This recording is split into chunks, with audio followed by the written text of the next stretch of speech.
Talk about another one. Okay, go ahead. Jay-Z. Yes. Jay Zizzle.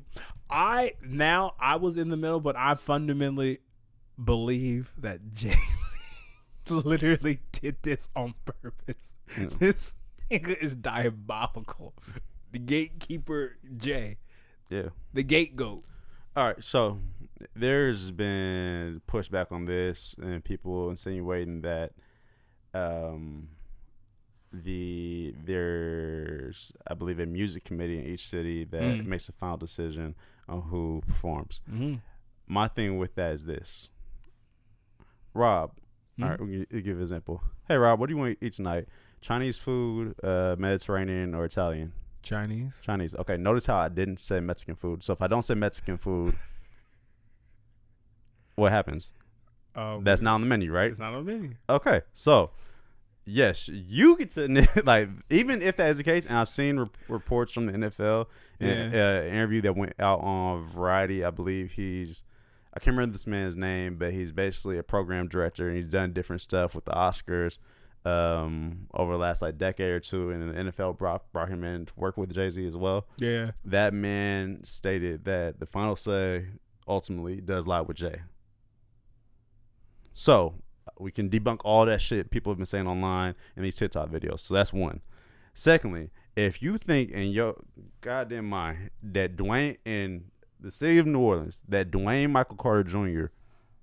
wouldn't have been selected if he was available, you're crazy. Yeah, I encourage you to just take a trip there and just walk around the city for a week. And that gets me to the point of people don't know how to win. We're like the art. I feel like over the years, I'm getting better with the video audio stuff, better with like, oh, this is how I want to like put this production together, right? And I think each year it goes by, I understand more of like, I'm doing this for the art, where so many people are doing this because I have a beef rather than I'm trying to put on a good show. Yeah. You mind if I get my conspiracy? Oh, go ahead. Just quickly on the, so you're saying Jay-Z selects? Ultimately, it's his final decision. Fact.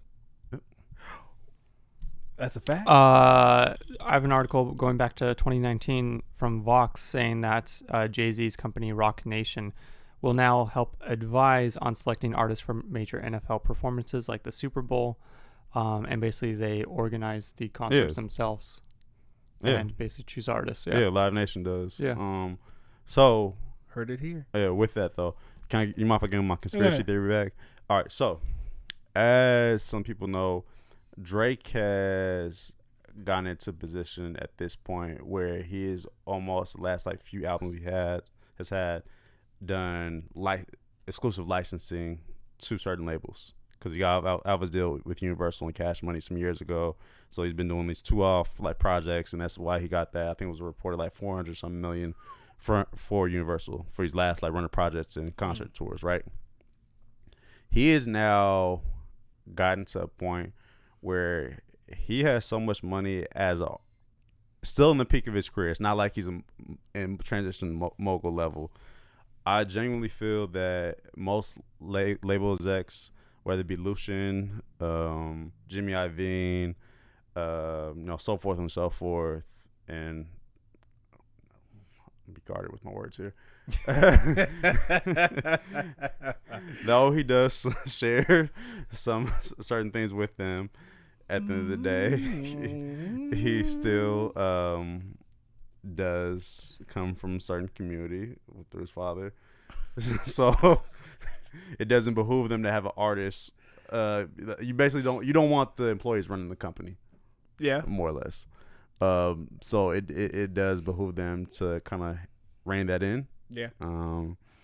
So I think there has been some back end sabotaging, or not self-sabotaging, but sabotaging on his behalf. Even with the beef and how everything played out, like, don't get me wrong, people can be calculated. You have a song that comes out called Family Matters. Within a couple minutes, I have a song called Meet the Gramps. Like, the likelihood of you just happening to know that is kind of strange to me. It looks kind of funny.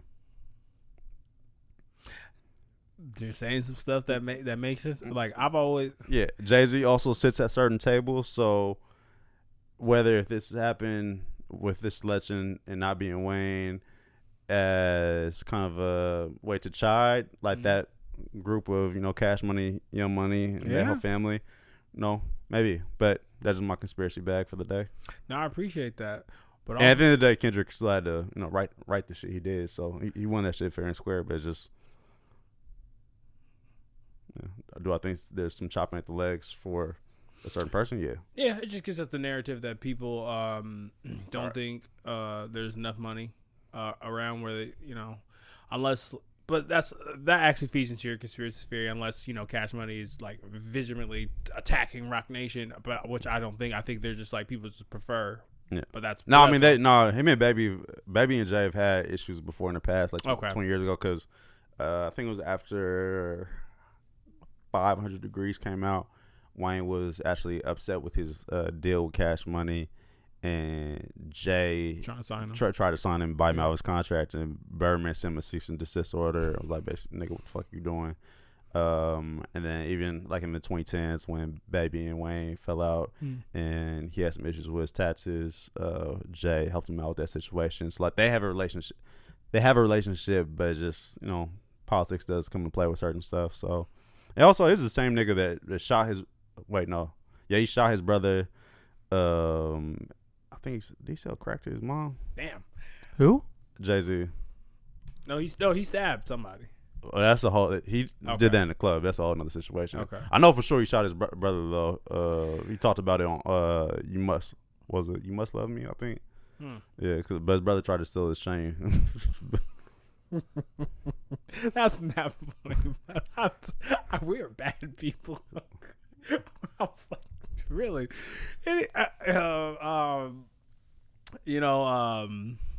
Yeah. With all that being said, we're actually. I was gonna be rude. Let me do a wholesome transition. We're gonna move on to our sponsor of the episode, and